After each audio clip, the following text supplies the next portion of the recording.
Olá, turma. Bem-vindos.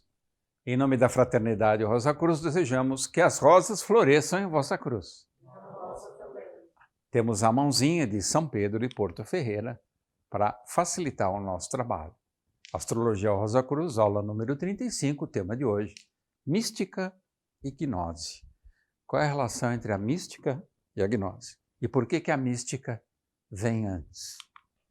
Por que a mística é o ponto de partida da experiência espiritual? Porque a mística é o êxtase supremo daquilo que é divino.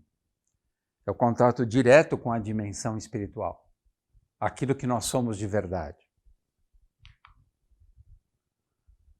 O místico ousa aspirar à excelsa, quer dizer, que pertence ao céu e soberana realidade de Deus. É uma experiência intransferível. E nós vamos ver que a única maneira de compartilhar a experiência mística é através da gnose. E que é um trabalho dificílimo.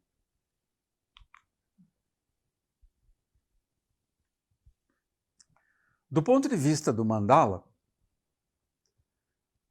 nós temos esse poderoso signo de Peixes, onde a confluência das vibrações de Júpiter, Netuno e Vênus se reúnem formando um amálgama de extrema devoção e espiritualidade. Peixes é o signo central da mística, junto com o seu irmão de elemento água, Câncer. Os signos mais místicos do zodíaco, Câncer e Peixes. Tanto que Júpiter exalta-se em Câncer, Netuno também exalta-se em Câncer, mostrando a impressionante irmandade entre esses signos. Então, em Peixes, eu vou encontrar a verdadeira intimidade com o pensamento, com a mente divina. Eu vou ousar saber como Deus pensa. Esse é o místico.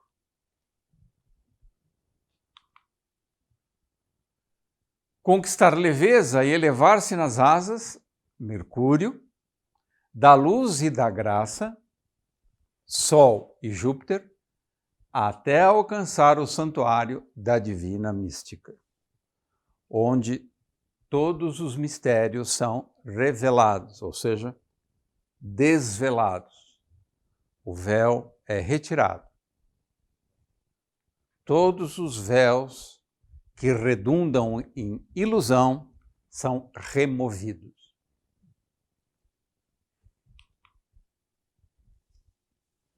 A atividade criativa é a essência da mística pura. A mística não é apenas contemplativa. É um engano achar que ela é só contemplativa. Ela tem o lado imaginativo e criador e criativo.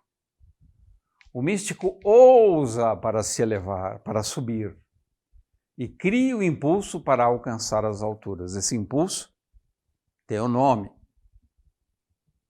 maravilhoso, chama entusiasmo. É um arrobo interior que te lança para o alto, como um foguete.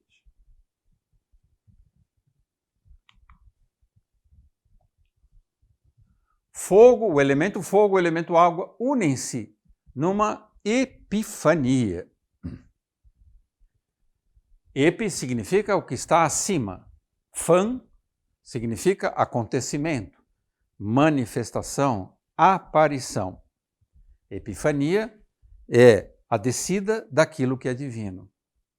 Aquilo que é superior se manifesta aqui nas regiões inferiores, para mostrar que aquilo que é em cima é igual àquilo que está embaixo, para quem sabe ver. O místico sobe até abraçar no clímax a essência do ser. Novamente, redundância. Essência e ser significam basicamente a mesma coisa, vem do mesmo radical. O fogo criador divino A essência do ser é o fogo criador divino. E nesse fogo inflamar sua alma. A alma se engrandece, ela fica jupiteriana, ela se expande. Ela parece que desconhece os limites corporais. Ela deseja o infinito.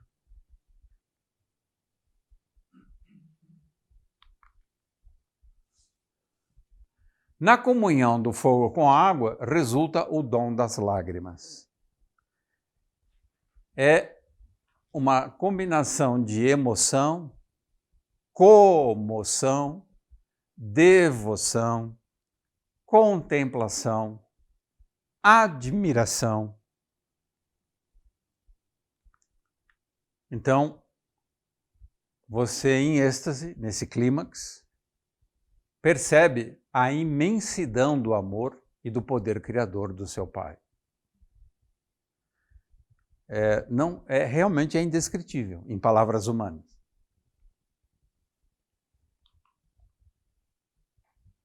O efeito físico é a lágrima. A via mística do Deus do amor estimula o dom das lágrimas, ou o dom precioso da graça divina. A lágrima é uma espécie de sangue. É o sangue altamente espiritualizado, que provém de alguma emoção muito forte, que produz essa lágrima, que é mais natural nas mulheres, que são mais sensíveis, do que nos homens.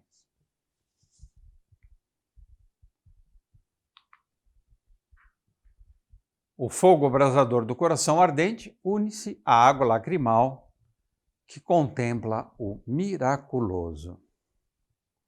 Você vê o milagre.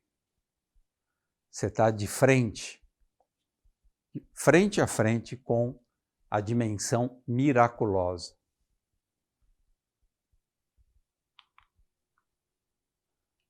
Bem-aventurados os que choram, porque serão consolados.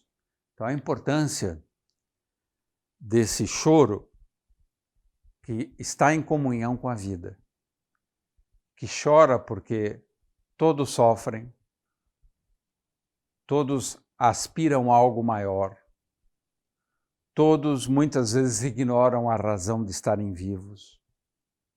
Você se compadece com todo o sofrimento humano. E o verdadeiro místico percebe o quanto Deus sofre por nossa causa. E chora por isso também.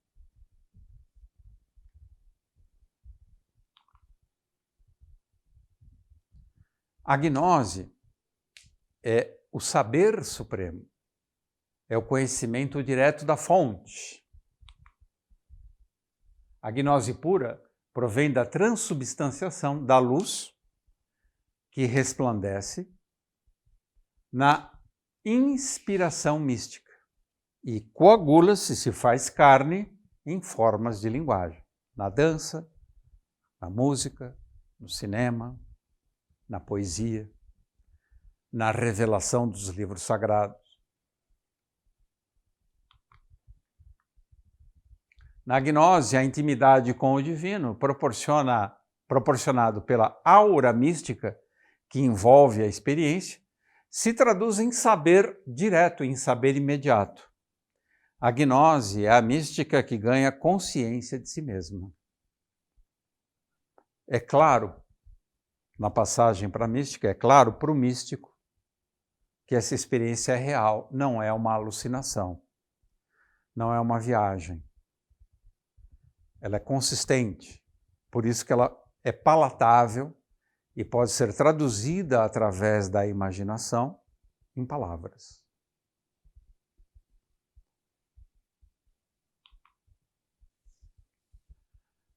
A mística se faz carne na linguagem, que é a gnose. Se não fosse possível essa coagulação, esse se fazer carne, não haveria livros da tradição, livros sagrados. a Bíblia, o Bhagavad Gita, o Talmud, que é a Bíblia antiga, a mística, as revelações sejam do Ocidente ou do Oriente, todas elas.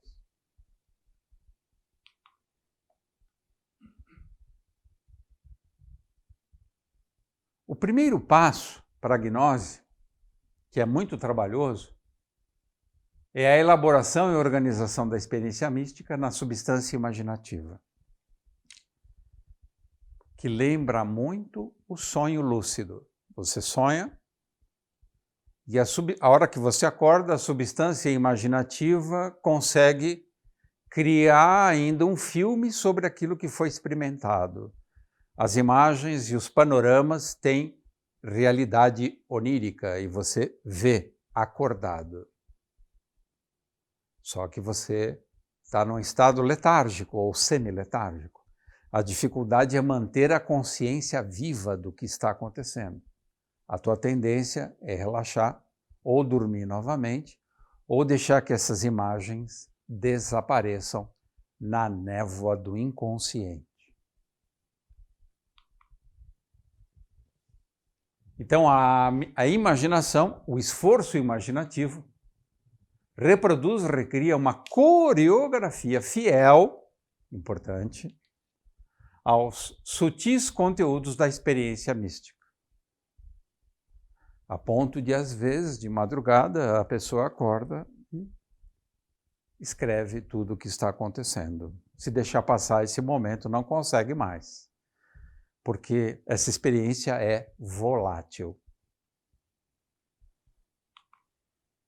O segundo passo, a coreografia encenada pela imaginação ativa e criadora, olha, imaginação ativa e criadora, penetra e fixa-se nos substratos da memória. Pronto, esse passo é decisivo. A experiência não vai evaporar mais. Eu consegui sedimentá-la nos substratos, nas camadas da minha memória, no armazém da memória, nos arquivos da memória. O terceiro passo, o pensamento perpassado pelo intenso impacto, olha a intensidade, do sobrenatural sentimento, é uma experiência sobrenatural, suprafísica, assimila a resplêndida luz da experiência. Então, o pensamento se transforma em pura luz e essa luz da experiência brilha na alma e se torna acessível. Mas é um intenso impacto, é uma experiência muito fulminante. A extraordinária experiência plasma-se na forma de mensagem, anjo, ou voz interior, clara e límpida, disponível para ser relida pela consciência. Portanto, é uma experiência indelével, indestrutível para a eternidade. É um arquivo que permanecerá gravado na minha alma para sempre. É o tesouro que eu levo dentro de mim. E é uma experiência única. Você não leu, ninguém falou, você não apenas imaginou, você realmente viveu a experiência mística e deu contorno claro a ela. Portanto, ela se torna um arquivo que pode ser relido pela consciência. O quarto e último passo. A consciência, já ciente da mensagem celeste, capacita-se para transmiti-la com um discurso coerente, claro, linear, através dos instrumentos formais da linguagem. Não fica uma confusão. Eu senti uma coisa tão linda, mas eu não sei dizer em palavras. Não, nada disso. A grande chance disso é ser alucinação. Você pode compartilhar essa experiência através de uma linguagem perfeitamente compreensível. Essa é a beleza do amor, do desejo de querer dividir isso, essa experiência infinita com os demais, principalmente com as pessoas que você ama. Doutora Cristiana,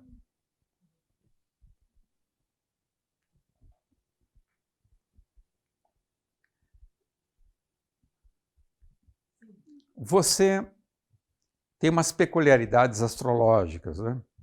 Você tem a cauda de dragão em Libra, um signo venusiano, e teu ascendente é Touro, um signo venusiano. E você tem a Vênus, regente do teu ascendente, na casa 7, que é a casa de Libra. Como funciona em você, particularmente, essa necessidade de compartilhar com o outro? É muito grande a necessidade de compartilhar com o outro. Eu tenho vontade de compartilhar tudo que eu descubro, tudo que eu estudo, tudo que eu leio, principalmente com as pessoas que são próximas e queridas. Tenho uma vontade imensa de que façam parte e compartilhem do que eu estou vivenciando, do que eu estou aprendendo. E me diz uma coisa, qual é o esforço pessoal que você faz para transmitir tudo aquilo que você aprende, seja em sonho, mensagens do inconsciente, leitura, reuniões? Qual é o esforço intelectual que você faz para tornar essa experiência pessoal claramente compartilhada? Primeiro, ela tem que se tornar muito clara em mim. Para mim, o que funciona muito é a escrita. Então, sempre quando eu leio, estudo, eu procuro escrever. Quando eu estou pensando em alguém que possa usufruir do que eu estou estudando, eu também pego até o nome da pessoa, escrevo e guardo. Vou falar, isso aqui é uma carta na manga que eu posso agregar no momento oportuno. E fico esperando momentos oportunos para poder compartilhar. Faço isso muito com filhos, inclusive. Você acha que você já desenvolveu, você tem Mercúrio na casa 9, em Capricórnio. Você acha que você já desenvolveu bem o dom da retórica, da comunicação, para tornar bem transparente tudo aquilo que você gostaria de passar para os outros? Ainda não.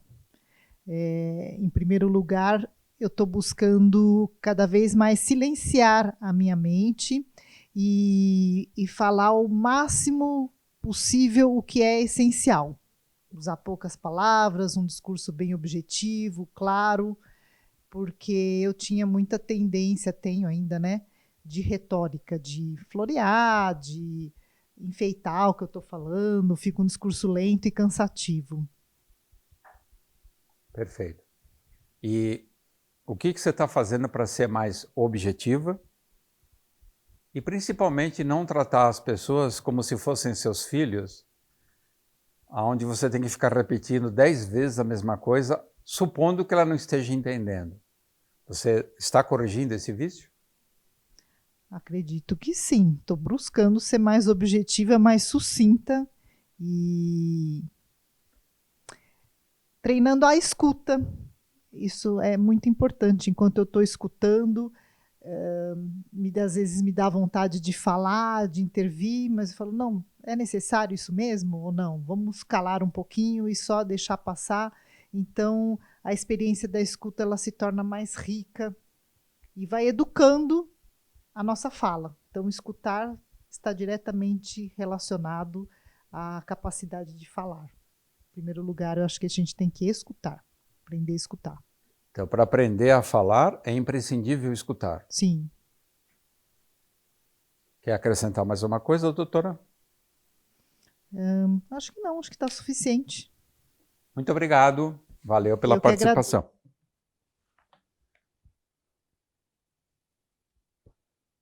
Acho bom. Eu gostaria, você já falou sobre isso, eu gostaria que você reforçasse. Como treinar uma boa escuta para ser um bom orador? Você explica para a gente, já que você é um bom orador?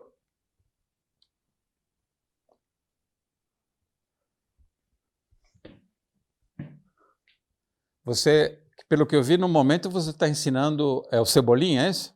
É o Cascão, o Cascão. Eu tô aprendendo a fazer uma autodisciplina, né? Porque às vezes eu faço muitos banhos aqui em Águas de São Pedro para fazer um processo de vivificação, né? E às vezes a gente fica com aquele cheirinho, né? Eu tô me acostumando a ele. Tá bom. Então vamos lá, Gilmão. Essa coisa de, para você falar bem, você tem que ser um bom ouvinte, ter uma boa audiência. Interessante essa palavra audiência, né? Tem duplo sentido. Existe um princípio motor na nossa interioridade que diz respeito à intenção. A escuta parece ser um movimento de natureza passiva, né? Onde você se entrega plenamente. Mas, de fato, a melhor escuta ela é algo um pouco mais articulado. Não é simplesmente o gozo de escutar uma boa oratória. Senão, ele é uma preparação ativa para que aquilo que chega a você na forma de informação se transforme em algo mais, para que você possa participar daquilo que você escuta.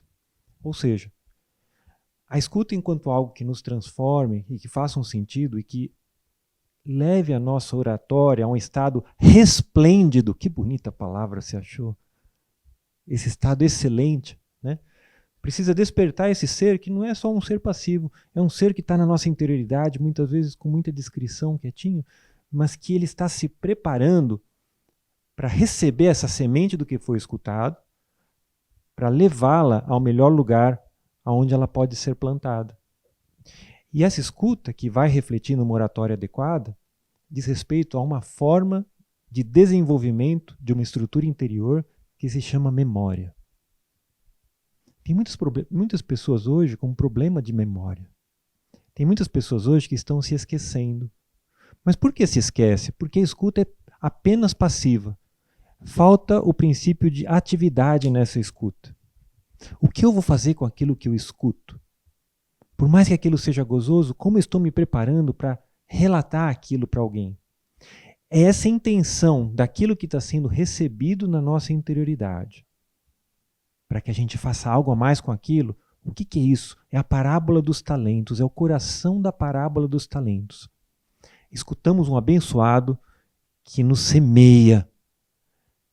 Preparamos o nosso ser para que essa semeadura se multiplique. Essa é a intenção da escuta ativa que vai capacitar a nossa memória para além de uma estrutura neuroplástica de hipocampo, de neurotransmissão, mas uma memória que vai permitir que você participe do mistério da vida. É uma memória como se você não aprendesse para guardar a informação, mas que você aprendesse para participar da vida. Então, conforme essa memória se deposita e esse treinamento de levar essa memória ao local adequado, a fala ela tende a se refinar. Porque essa memória se compõe da presença viva daquele que semeou e da atitude viva daquele que recebeu. Não é simplesmente um reproduzir. É um exercício de tornar todo aquele que te toca produtivo. Eu preciso deixar de ser reprodutivo para me tornar produtivo. Quando eu me torno produtivo, a minha oratória se faz clara. Porque então a minha intenção ela está direcionada, porque eu não porto apenas a palavra que eu estou conduzindo, eu porto todos aqueles que me compuseram. Eu honro todos aqueles que me compuseram. Ou seja, a oratória, na verdade, é um estado de desenvolvimento do caráter, onde existe o interesse genuíno de uma composição fraternal com todos aqueles que te visitaram. A boa oratória, ela é resultado da intenção genuína de uma comunhão espiritual com o outro.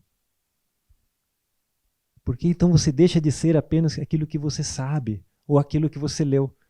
E você passa a ser também aquele com quem você se encontrou. E cada vez que a gente se torna mais um com aquele que eu me encontrei, a habilidade que eu tenho de chegar a cada um na palavra que é necessária a ele, também ela se torna excelsa, se torna maior. Então, o orador não pode ser aquele, o bom orador não pode ser aquele que queira ser reconhecido como tal. Mas aquele que quer se transformar na mensagem e desaparecer como tal, porque ele mesmo não se importa. Aquela passagem do Estigmata é maravilhoso, né, esse filme. O mensageiro não é importante. Enquanto quando você minimiza a sua importância e se transforma na melhor possibilidade na mensagem, que é sempre algo que é maior do que o mensageiro, então a oratória ela se faz clara. É um pouco um mistério pentecostal, né? É um mistério de falar com cada um a sua linguagem. Mas você vê, de novo, é uma experiência de comunhão por um interesse genuíno naquele que escuta. e não simplesmente por reproduzir uma ideia que você quer que o outro se convença a partir dela. Essa oratória do convencimento é uma oratória do mundo material. Essa oratória onde existe o interesse pelo outro para que algo aconteça ou não, por incrível que pareça, a gente não pode ter a pretensão de que as coisas sejam como a gente queira, é uma oratória espiritual. Então ela se torna naturalmente agradável, mas por um interesse genuíno no tu, e não simplesmente numa repetição formal e eloquente, que também é importante, mas é a menor parte. É a ponta do iceberg só essa parte. Né? E ele é um resultado que vem por acréscimo. Porque a mensagem está tão viva e o mensageiro se coloca numa posição tão clara de querer ser digno daquela mensagem que ele tende a desaparecer. Se ele não desaparece, a oratória não se compõe. A própria mensagem escapa dele.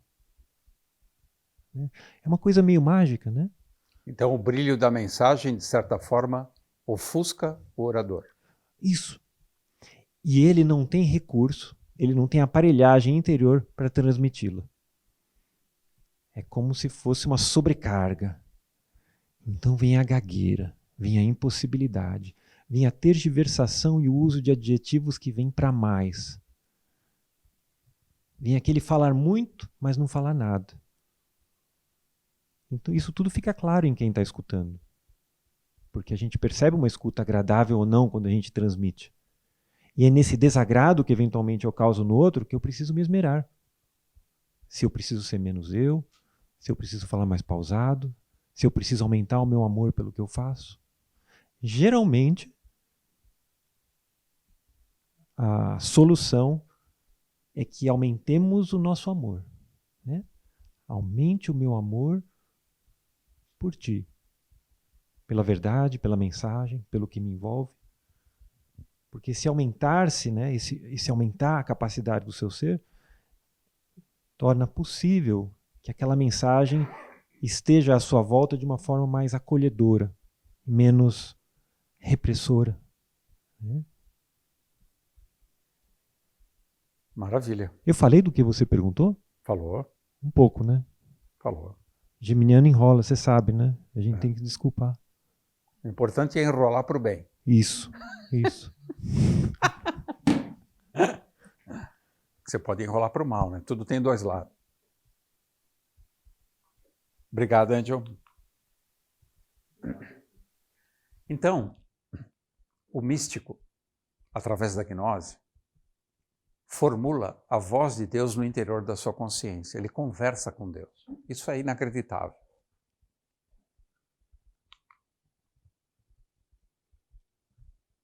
Astrologicamente falando, Netuno, em Peixes, juntamente com Vênus e Júpiter, promovem a experiência mística. Essa experiência precisa ser articulada através de Mercúrio, que é a inteligência, e da Lua, que é a imaginação. Então, a mística ela tem um movimento, portanto, descendente, para se coagular na consciência. Então, com a colaboração do intelecto e da imaginação, a informação chega na consciência. Intelecção e imaginação, o espírito desce nos níveis da percepção consciente de uma realidade superior. Esse é o processo da gnose. A mística se transformando em gnose. A vivência religiosa, a planificante relação entre a alma viva e o Deus vivo, gratifica a alma com a intuição de Deus. O que é intuir? É ver dentro. Eu vejo Deus dentro de mim. Dá para imaginar isso? Que loucura é essa?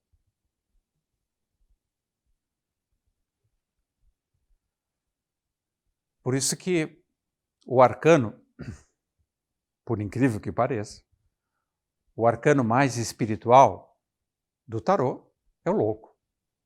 É o arcano do amor. É um louco de Deus.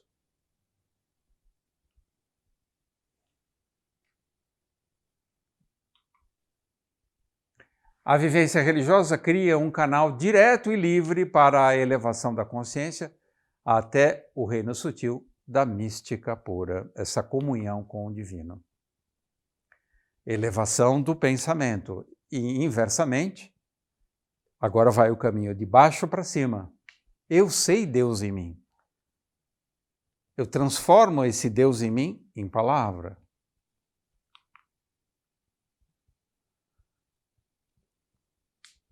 A palavra, Mercúrio, ela trabalha o caminho jupiteriano e o caminho netuniano. Ela tem duas vias.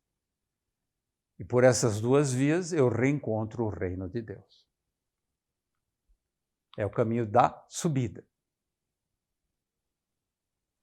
O místico arroja-se aos céus, projeta-se para além de toda a imanência, o que está acontecendo aqui, paira sobre todas as criaturas que estão no mundo sensível. Então, a gnose é a teologia esotérica. É o conhecimento de Deus através de uma sabedoria interna. Penso é uma releitura de Descartes. Logo, Deus existe.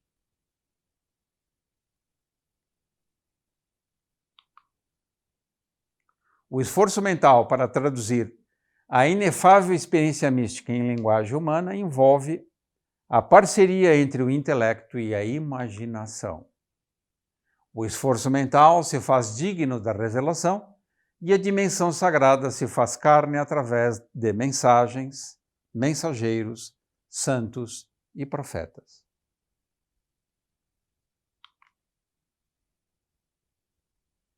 Muito obrigado pela participação. Doutora Cristiana, anjo bom, gratidão. Prosseguiremos o conteúdo na aula número 36 e desejamos que as rosas floresçam em vossa cruz. Obrigado. Se você gostou do nosso vídeo, se inscreva no canal e ative o sininho. E compartilhe com os amigos. Que as rosas floresçam em vossa cruz. Na vossa também. Obrigado.